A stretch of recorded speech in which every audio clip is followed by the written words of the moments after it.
بسم اللہ الرحمن الرحیم۔ السلام علیکم۔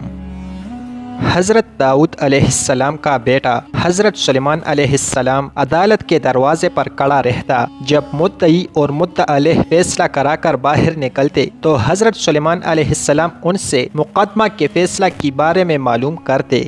ایک دن دو شخص، ایک کسان اور دوسرا اجالی یعنی بکریاں چرانے والا عدالت میں آئے۔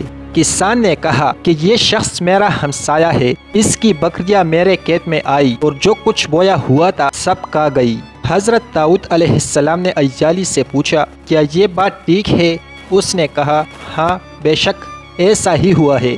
حضرت داؤد علیہ السلام نے فرمایا کہ بکریاں کسان کو دے دے، کیونکہ اس کے کھیت کی قیمت بکریوں کی قیمت کے برابر ہے۔ جب وہ باہر آئے تو سلیمان علیہ السلام ان کا فیصلہ سن کر اندر باپ کے پاس چلے گئے۔ اس وقت ان کی عمر 13 سال کی تھی۔ جا کر کہا کہ یہ فیصلہ ٹھیک نہیں۔ حضرت داؤد علیہ السلام نے فرمایا، اور کس طرح ہونی چاہیے؟ سلیمان علیہ السلام نے کہا کہ کسان کو بکریاں تب تک دینی چاہیے جب تک کھیتی اس قدر ہو لے جس قدر پہلے تھی، اور اجالی اس کی خدمت کرے یعنی پانی وغیرہ دے اور خبرگیری کرتا رہے۔ اس کے بعد اپنی بکریاں لے جاوے اور کسان دودھ وغیرہ سے نفع حاصل کرے اور بکریوں کی خدمت کرے۔